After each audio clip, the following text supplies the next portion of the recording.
Сәлем балақайлар, бүгін сендермен қағаз бетіне сызықтар сызу арқылы бір жануардың суретін шығарамыз.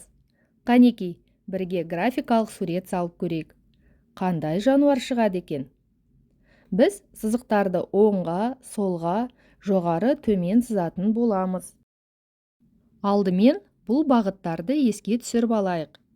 Міне, сол жақ, мынау оң жақ, мында жоғары, ал міне төмен. Нүкте қоямыз. Ол үшін дәптердің сол жақ жоғары бұрышынан төменге қарай 4 тор көз және солдан оңға қарай 4 тор көз қалдырып, нүкте белгілейміз. Сурет салуды бастаймыз. Нүктеден оңға қарай 2 тор көз, жоғарыға 1 тор көз, оңға қарай 2 тор көз, төменге 6 тор көз. Санаймыз. 1, 2, 3, 4, 5, 6. Оңға қарай 5 тор көз сызамыз. 1, 2, 3, 4, 5.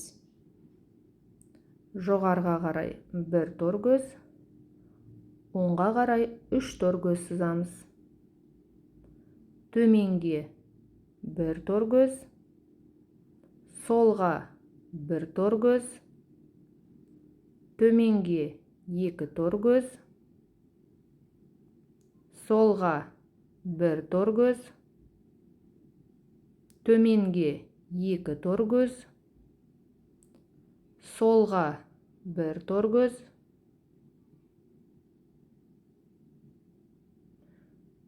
төменге 2 тор көз, солға 2 тор көз, жоғарыға 1 тор көз,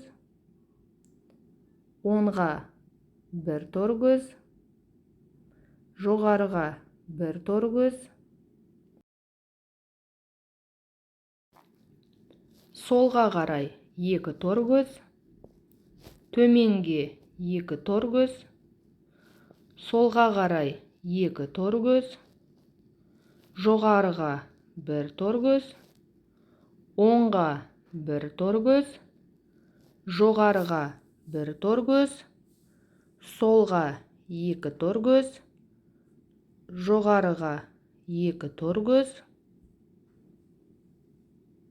солға қарай 1 тор көз, жоғарыға 6 тор көз.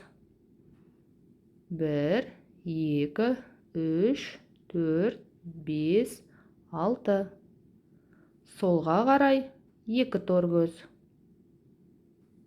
жоғарыға 1 тор көз. Қаздың суреті шықты балалар. Көзін салуды ұмытпаймыз. Және де өздерің қалаған түстеріңмен бояп қойсаңдар болады.